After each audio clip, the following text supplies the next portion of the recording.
This is the Healing Space. I am your host, Anthony van Der Rheede, and in studio we have Nathan. And no stranger to the studio, has been here before. This indeed is then a follow-up to the previous conversation, Nathan. How are you doing today, sir?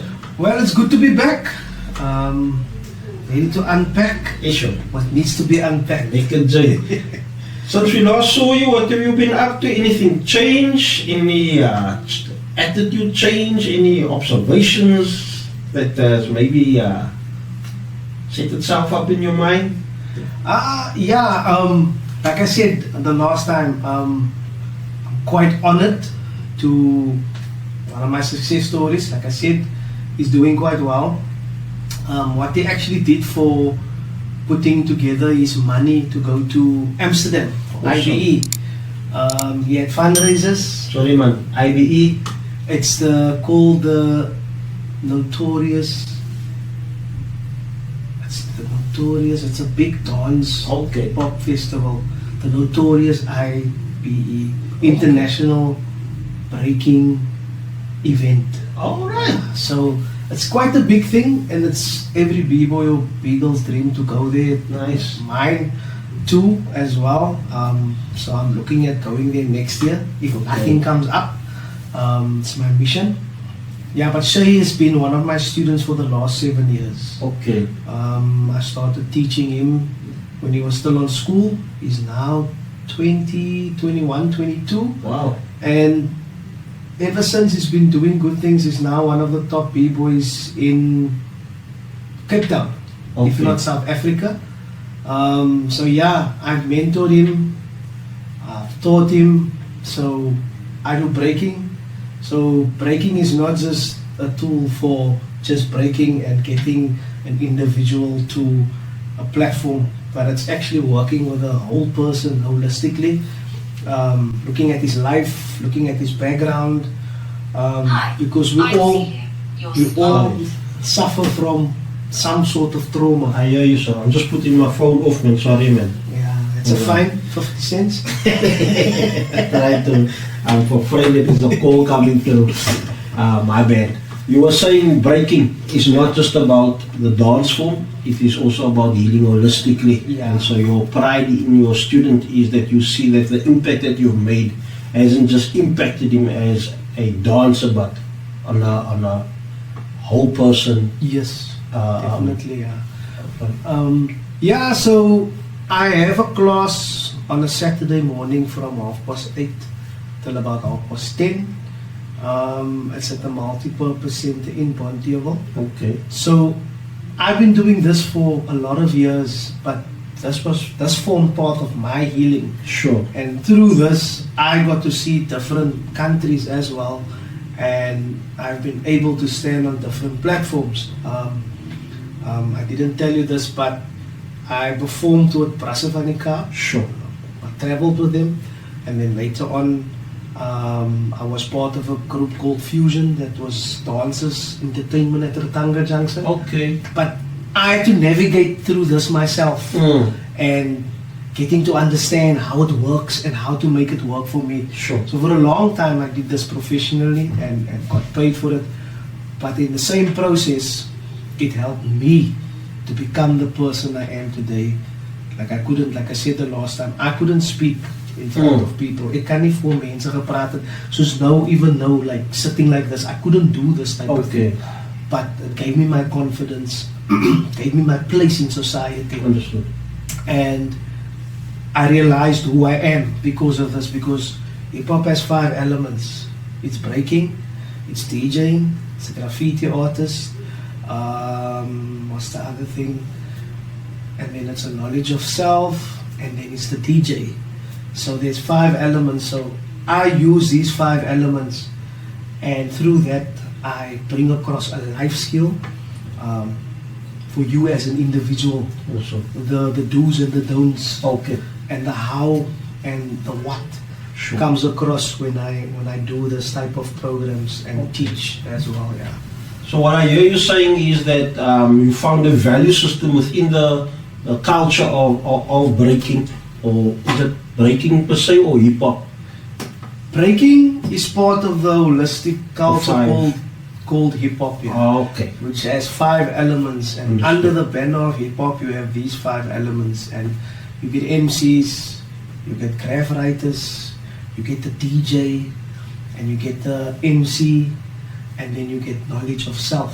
Like, How does that work? knowledge of self is getting to understand where you come from and who you are, and what is your place in society, and what do you stand for.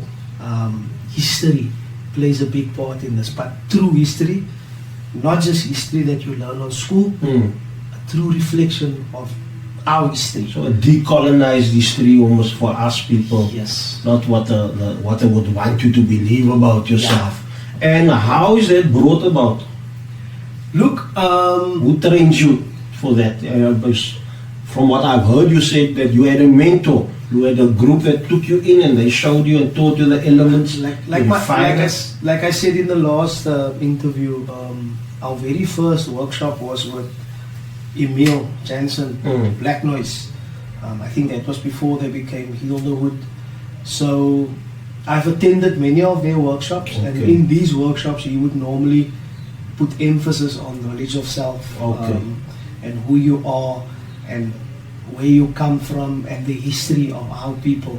So he created this awareness, he still do, Sure. and he's still on about that, the way we speak, ons praat Afrikaans, my huistaal is Afrikaans. But the funny thing is, through breaking, I've learned how to speak English. And that is because ek is 'n Afrikaanse, like Sure. van die Bontewil. Ek het opgegroei in Afrikaans, but I've learned how to speak English. Okay. And therefore I can MC an event, Sure. speaking English, speaking Afrikaans, making jokes in English, laughing in English. And Ja, nee, je kan nou Afrikaans houden. Like, hey, moet je Afrikaans laten. Ja, Het is ja, dat die so- mensen bang maken. So yeah, and also what I'm doing, like everywhere I go, I normally scan certain individuals, and if I see potential, I normally use an activity to bring out who you are. Sure. So it would be like a 15-minute activity, and that is my observation period. And I say, okay, cool, this is what I see. And then I can pick out the individuals with issues. Okay. So what we are talking about is what we would call a core competency. Yeah. So your core competency in this respect, you'd say, is the ability to observe one, to see, all right, there's potential, and then through a designed activity to release that potential Exactly. in that person, that also then heals, if there is need for it, that element that you were able to observe. So then that becomes your core competency. So ek jou vra, my bro, wie is jy? Dan gaan ze met die sê, want Ja. ek het gedink sy is net 'n bruiker. Verstaan jy? But the funny thing is, that is how people look at you, sometimes at me. Yeah, I kom met dansen, and then up until I do an activity, Okay. then the atmosphere changes. Wow. En dan sê ek het gedink, man, sy is net 'n danser. And I'm like, I'm more than just a dancer. Don't label me. Dancing is just a tool. Sure. Maar ek is lief vir dance. So Wow. I will use what I know best to bring about necessary change and make an impact. Not just an impact, a lasting impact. An impact that will go from generation to generation Sure. to generation. My idea is never to work with 100 people at the same time. I can have a class of 100, but I know throughout the year, I gaan dit uitdink. I will maybe be left with 10, but that will be the core group. I hear you. And with that group, you're going to make an impact. And they will then in turn go out and take what they have learned and spread it throughout. A few things. Legacy is what you're talking about. You spoke about changing the atmosphere with what you do, knowledge of self, being aware that, my bro, jy kyk my aan wat 'n danser. I'm so much more than that. Exactly. I've tapped into dancing as a therapeutic element and a tool for healing. That is how I see dance. It's not about entertainment. And I think that And then as you said, as ek begin dans, then I change the atmosphere. Jy sal kom, wys raak wie is die ek, en wat maak ek met die tool? Jy sal gesonder raak as ek begin dans. I dance to heal you. So do you understand my place? Then that's again knowledge of self and makes you understand, my bro, this innate gift that you were born with is more than just good enough for entertainment. You are, within society, you are a healer. And this is your art form, this is your gift that has been bestowed upon you with which to go and heal. And if people can understand that, wow, that certainly puts you in a different space. As a normal look back and say, I'm here as you die, I over quiet dance, it's like me going, I But that is just the thing. Like, in most of the sessions that I do when I start, especially if it's has to do with facilitation, my opening words will always be, what I am about to share with you is going to change your life. You will never be the same again. Sure. Like I'm saying it to you, it's exactly how I say it. I said, let me repeat myself because I don't think you heard what I said. And then the second time, when I say it, their eyes go big.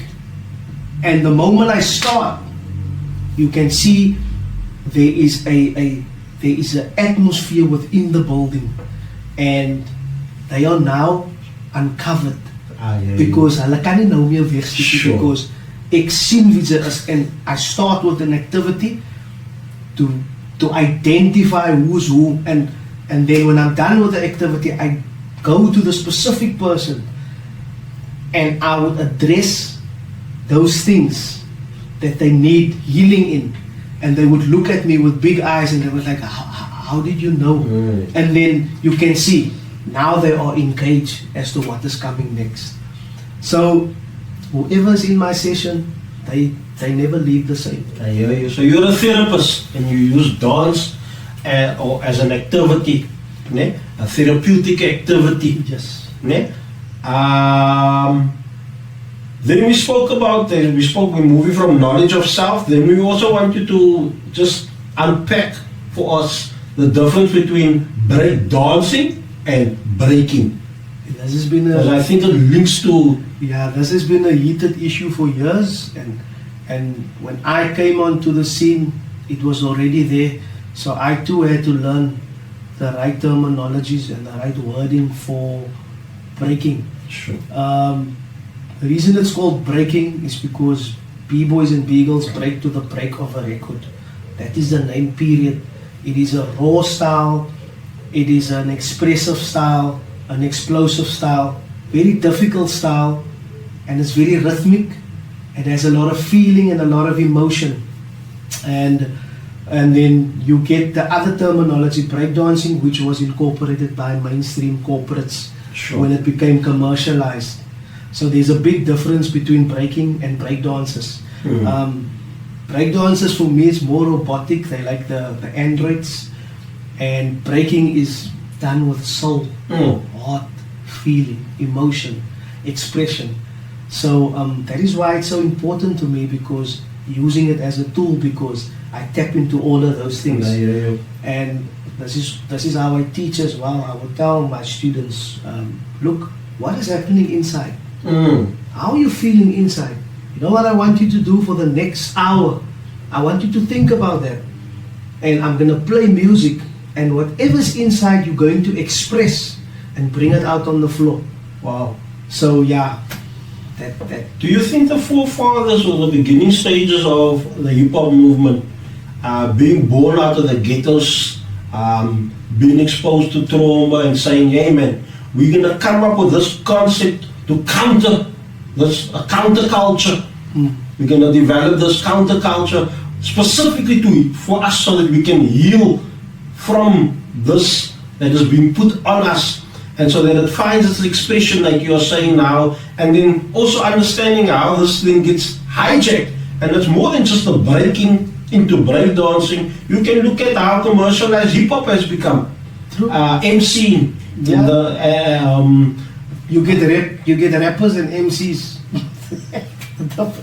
You know, from conscious rappers to mumble rappers. It's like, where the transition, do we understand what it was that was supposed to be done here? The beauty of hip hop as a culture, if I go back and what I've learned, it's given our people a voice, especially the likes of POC and Black Noise in the era of apartheid, when there was still apartheid. And with the District 6 saga, it's given them a voice where they could. I know they had a song that was banned. POC had a song that was banned from the radio station because they spoke out against these things. And I mean, in that era, we still got people that loved hip hop. Hip hop is a lifestyle. Unfortunately, when it gets commercialized, it gets polluted with a lot of wrong things. So, and that is why some parents would still look at us as b-boys as julle gangsters, julle broeke hang en julle die, julle die, but it was never about our baggy pants. It was just us being us, feeling free and not being not feeling claustrophobic, feeling that you are being held down and no freedom to express. When you identify in hip hop, it was never about the clothing, because hip hop was never the clothes you wear. Hip hop is not the food you eat, the cap you wear. It's about a group of collective people coming together with the same mindset, wanting the same outcome. And that I watched on KRS-One documentary on 40 years of hip hop, when he breaks down the elements, and when he breaks down the hip hop culture and the difference between commercialized hip hop and the actual hip hop community. It gave birth to brilliant MCs. Also gave birth to brilliant artists. But the sad reality is, when I look at a lot of hip hop artists, they're still suffering from trauma. The healing didn't take place for them, and I'm sure you've heard of many stories of suicide. We lost good artists. Problem is, they never spoke out. Mental illness is real. Mental health is real. And like I said previously in the previous interview, it's because sometimes I think that we don't know how healing looks like. And when you go down that path, it becomes uncomfortable, because you're going to have to deal with some very uncomfortable stuff. But it's important that you do. You mentioned Brasse van die Kaap. Again, we're speaking knowledge about self, knowledge of self, which is one element, and I think maybe for future reference we can break that elements down and just give expression to it. But specifically, what stands out for me is the knowledge of self today, breaking, like you said, as a therapeutic tool to combat, again, oppressive systems and that. And so know yourself, that dance can do that for you, or the various elements can allow for you. And if it doesn't, then you're not doing it properly, essentially, because the ultimate aim then of all of these elements is to bring you to a space where you can actually use it as a coping mechanism to offset whatever's been put on you, specifically the traumatizing experiences. Brasse van die Kaap then, in Afrikaans, lingo, rap, Mr. Fat, Bondeville, Brown and Bread, bringing it to you, a platform where proud and not feeling ashamed of speaking the way mainstream. Nothing, not to say that POC didn't do it as forerunners, but I think at the time that they launched Van die Kaap, it was a very needed, and we also see how we melted that into the space where we speak about Afrikaans and where it is now. So just in terms of language and finding expression within your native tongue, very important. And like you said, that if hip hop affords you that platform to use it unashamedly, then so be it. You know, that's a good point. Mental health then, within that space and being able to speak about it, do we say that the movement can maybe emphasize that a bit more than what it is already, or is it that we just need to use the elements better? I think the movement can emphasize that, like I said, the healing process.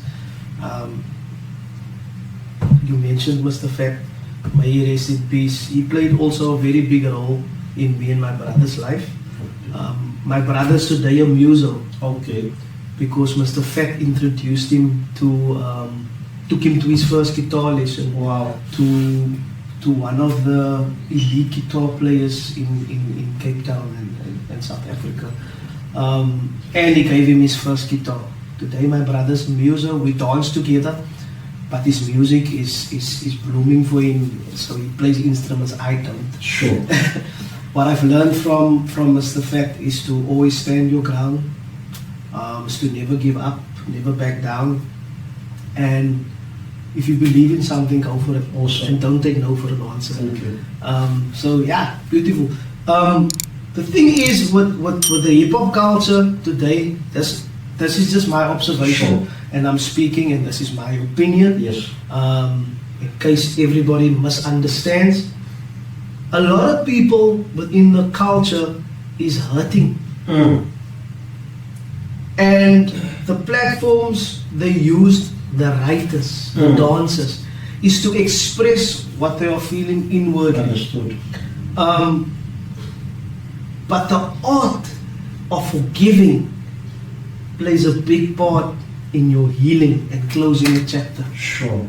So you can go through the healing process, but if you're not ready to forgive, it will hang over you for the rest of your life.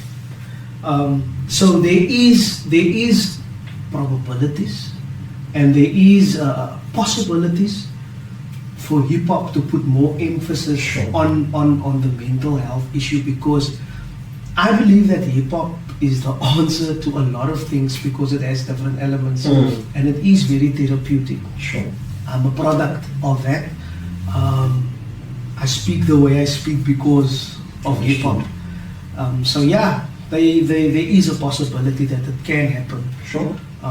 If not, we just use what, like I do, I use the 5 elements and make it and take it to good use. Within your spaces that you operate in.